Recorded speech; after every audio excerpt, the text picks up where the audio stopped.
Previously on the Generation Dose. We must reclaim our generation. The value system in the world is generally on a decline, yet the Bible remains true. God's word is true. And if we can get the morals of this country, of this continent, of this world, to be informed by the values of the Christian faith, of the Bible, then we'll be on the right track. All right.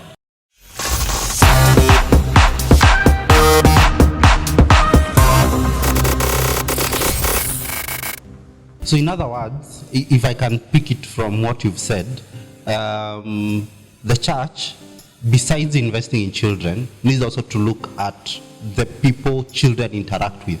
Definitely. That's parents, caretakers, all that.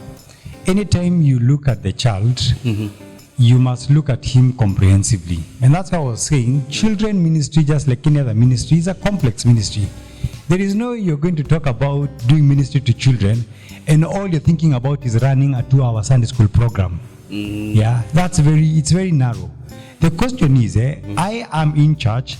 How is church affecting the school system in Kenya? Because that's where children spend most of their time. I am in church, but these children spend most of their week with their parents. So are the parents equipped to be able to disciple these children, to be able to evangelize to these children? I am in a church, but these children also hang out in shopping malls. They hang out in community, in society. These children watch television. How am I as a church speaking into the content that is being aired on television? So it's a complex thing, and yes, you're right. There is no way we are going to do effective ministry to children if we are only focused on doing a lovely Sunday school program on Sunday, 2 hours. That's myopic. It's very self-centered as a church, and maybe it is going to attract many families to come to your church, but they're only coming there to take a small dose that is not able to sustain these children in a wicked and perverted generation.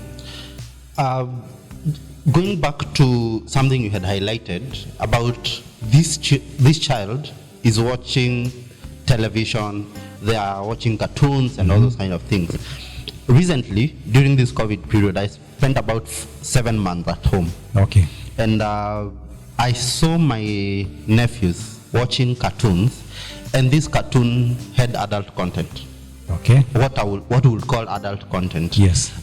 Probably sexual oriented kind of content. Yes. Or to some extent even gay and lesbian kind of thing. Okay. So and of course now it takes time to guide them, and these were older, like teenagers. Okay. But the same cartoons are being watched by younger people. Children, So how should parents and caregivers help children to actually select? Should they like first watch achukue kama ni cartoon or watch kwanza yote? Like how should they bring in the aspect of I am careful about what my children are watching? Because I pursued journalism in campus, and there is a theory that suggests that the more you watch something, the more you believe it to be true, and the more you accept it to be right. Yes. So this child, the more they are exposed to these kind of things, the more they will accept it as norm and accept it to be right. So how should parents and caregivers help children? The best story I've ever had came from my brother-in-law. And he gave me a story of, it's actually someone else gave me the story of my brother-in-law's children. My brother-in-law went and borrowed books from the library. So he took the books home to his son and his daughter. The son could have been about 14 years, and the daughter maybe 11. So went. I think the period you're supposed to have these books is 2 weeks. So after he works near the Kenya National Library. So he borrows books, goes give the children. After they have read, he brings them back, and he had not gotten a chance to skim through the books. On his way back to the library, he actually took one of the books and started reading it. And he was shocked Wow. because it was largely promoting LGBTQ content. Wow. And complete even with photos Wow. of people doing the stuff. And he so sad. he was shocked because the title, he had taken it as a storybook and he was excited. I mean, he didn't take the time to actually skim through.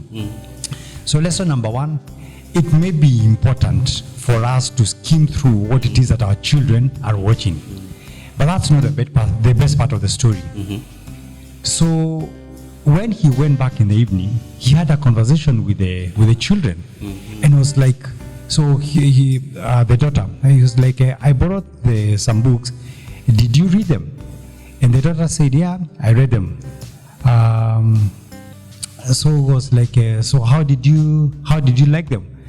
And when she said, well, I read the first two, but there is one that my brother Nathan told me not to read. Okay, so the daughter is the younger one, 11, the boy is the older one. And it's like, which one? And she said, the title she mentioned is the one that he had actually seen the pornographic content. So why did he asked, so why did he ask you not to read it? It was like, no, he said it has got a lot of LGBTQ stuff and I should not read it. So he went and asked the son, so is it true that you don't tell me not to read that book? It's like, yeah, I told her not to read it. Why? Because when I started reading, I discovered they were talking about Joe and Tony. And so this was LGBTQ. And then when I looked at the photos, I was like, this is not. I have never felt proud or amazing. This is my answer. Why don't we teach children the right things? Because an hour will come when they will need to make the decision. There are so many cartoons being churned out. It will be practically impossible for you as a parent to maybe skim through all that content. But if we can be able to vaccinate our children, then in the hour when they will be faced with watching LGBTQ movement, stuff, they'll actually say, we don't watch this, And for me, that was such a big victory. Wow. So, to answer your question directly, let us build our capacity during this time when we still have the children. Let them know what it is that as a family we watch and what it is that we do not watch. When Joseph was in Egypt, it was not an issue of daddy and mommy were watching. It was an issue of how can I sin against God? Yeah, it is not an issue of whether you're beautiful or not. Yes, you're fly, you're hot, you're beautiful. I would want to do this, but listen, I subscribe to a greater authority. And for this, this is low class. I won't touch you. So maybe that's the thing. Yes. That does not necessarily mean that we should not go through that content. If we can. Yeah, because sometimes if my brother had just taken time to flip through the book, he would have actually seen the photos and left behind that book. Yes. That's right. Yeah. Wow, that's interesting. And I think it's time for parents and caregivers to really attend to that. That's true. Coming up on the Generation Dose. Children know when you love them. That's all they need from you. Okay. These are the things. That's the bottom line. That's the bottom line.